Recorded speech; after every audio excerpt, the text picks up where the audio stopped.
A body that's decided how India's telecom sector runs for 37 years is about to be shut down. Just quietly, no big press conference. The Department of Telecom has already started the paperwork to send it to the cabinet for final approval. And once it's gone, one single officer, not a committee, will be making calls that used to need eight people to agree on. So what happened? So here is the plain fact. The Department of Telecommunication or DOT has kicked off the formal process to disband something called the Digital Communication Commission, DCC for short. Now what's even the DCC? Think of it as a telecom boardroom. It was set up way back in 1989, originally called the Telecom Commission and got its fancy name Digital Communication Commission 2018. It's made up of the Telecom Secretary as chairman, four full-time members,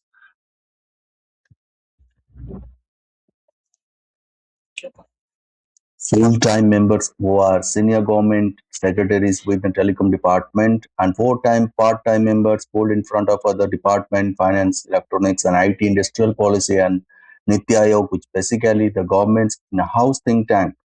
These groups up deciding the big ticket stop, spectrum pricing, that's the cost telecom companies pay the government to use air waves for your calls and mobile data, reviewing recommendation from TRAI, the telecom regulator preparing the department early budget and signing off on major policy decision before they went up the chain to the ministry and the cabinet. An official confirmed to news agency PTI that the process to get cabinet approval for shutting this down has already begun.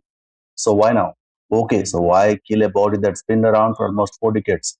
Here is the thing, it's not really about power, it's about speed. Officials said there has been a growing overlap in work between DCC members and the department's own advisors, basically two sets of people doing similar jobs. And decisions have been getting delayed simply because members were available to sit together and decide. That's the quieter reason. The finance ministry has already taken over control of budget approvals for telecom projects. So big chunk of what the DC used to do has effectively already moved elsewhere.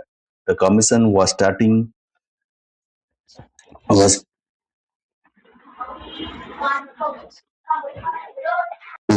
look like an extra layer, a store nobody really needed anymore. So the benefits, so who's actually gains from this? For the government machinery itself speed. Instead of waiting for eight officials to sync up, the telecom secretary can take the call directly, then send it up for ministerial and cabinet approval only where that's required, fewer meetings, fewer empty chairs to walk around.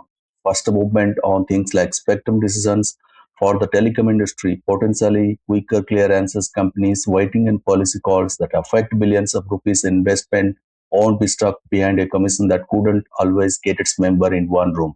For the ordinary citizen, it's indirect, but real faster spectrum decisions can mean faster 5G and network rollouts and less bureaucratic drag on the kind of policy moves that eventually show up in your data speeds and call quality. The catch, but what? But this is where it gets interesting. Not everyone thinks your decision makers is good thing. A former DCC member has openly pushed back, saying decision made collectively by a commission with secretaries from multiple departments weighing in, carrying more institutional weight than a call made by one secretary alone. That's not a smaller point. When decisions affect crores of rupees, entire industries have multiplied. Qualified voices in the room used to be seen as a safeguard, not a slowdown. And some critics go further. They say the actual problem was never the structure at all. It was simply that member position were sitting vacant. The argument is basically fix the staffing, don't scrap the whole system. Even the government admits a transition will take months, in the meantime, the departments the DCC used to oversee will just be handed as additional charge to existing advisors, a temporary patch while the bigger change plays out. So finally, the conclusion, zoom out for a second. This isn't just about one telecom commission. It's a part of bigger pattern is how Indian governance is shifting away from committees and consonants bodies and towards single point accountability, fewer layers, faster calls, one name to hold responsible. That can mean quicker decisions. It can also mean fewer checks before those decisions get made. Whether the trade-off works out well for India's telecom future, that's a part nobody can answer yet.